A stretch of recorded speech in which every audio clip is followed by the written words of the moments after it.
Akbar's Rajput policy. The Rajput policy of Akbar proved to be one of his greatest achievements. He entered into marriage alliances with the Rajputs.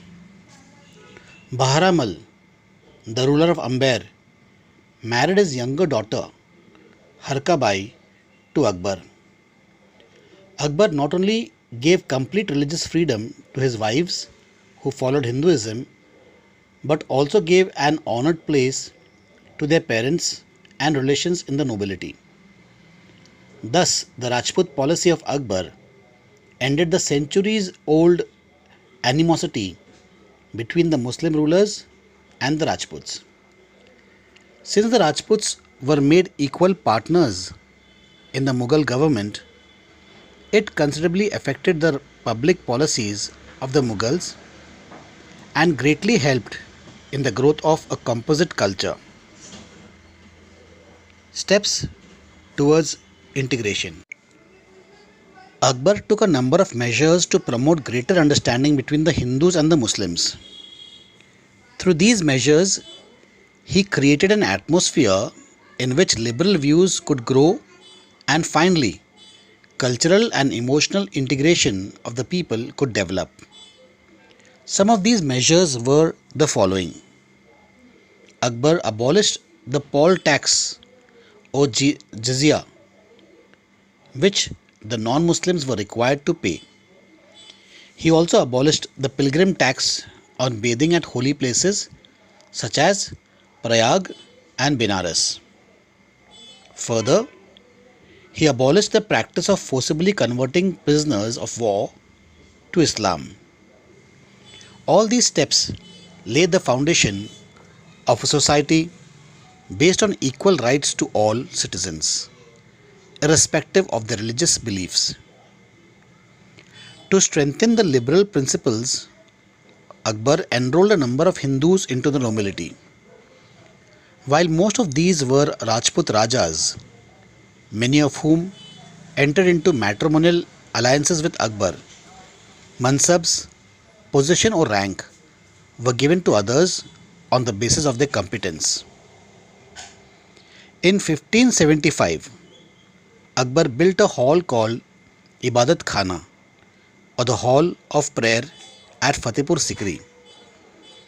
At this hall, he used to call selected theologians of all religions, mystics and intellectuals, and discuss religious and spiritual matters with them. Akbar issued a declaration or mazhar which made Akbar the supreme or final arbiter of religious matters and replaced the power of the ulema by the power of the emperor. Akbar promulgated a new faith called Din-e-Ilahi. It was based on the principle of oneness of God. The new religion stressed on virtues like courage, loyalty, and justice. It also demanded loyalty to the emperor. The basic purpose of forming Din-e-Ilahi was Sulh Kul, or universal harmony, which governed all public policies of Akbar. Akbar set up a big translation department for translating works in Sanskrit, Arabic, and Greek into Persian.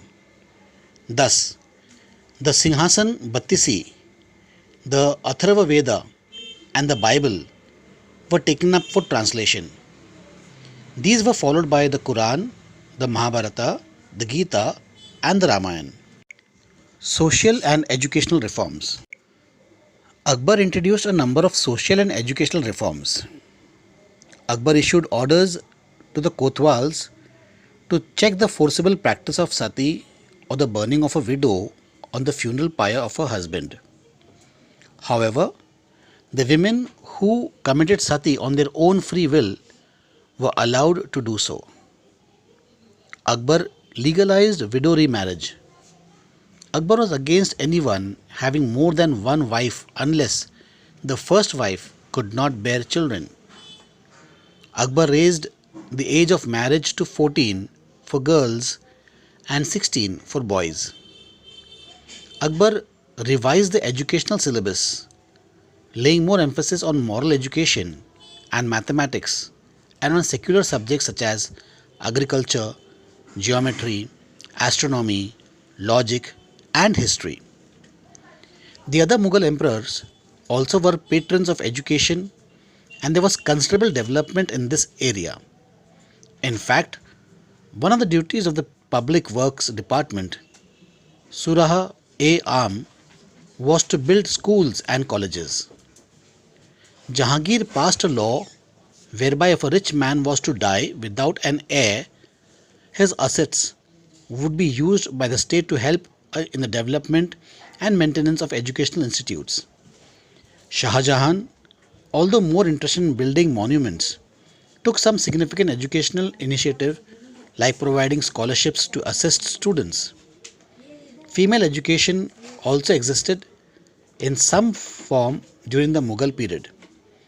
Girls from rich families were usually able to have an education through private tuitions at home.